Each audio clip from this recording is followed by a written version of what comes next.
Всем привет!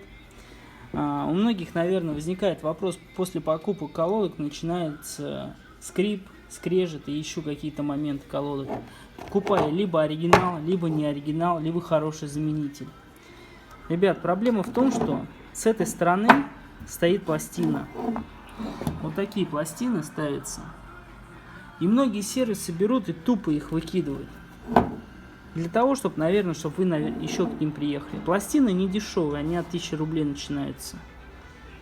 Вот при покупке колодок обратите, есть ли у вас эти пластины. Если нет, закажите пластины, вы забудете, что такое скрип и все такое. И биение бывает тоже из-за этого. Когда колодка подтирается, она прилипает к диску.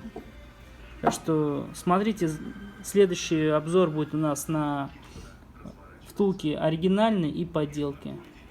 Все, всем удачи!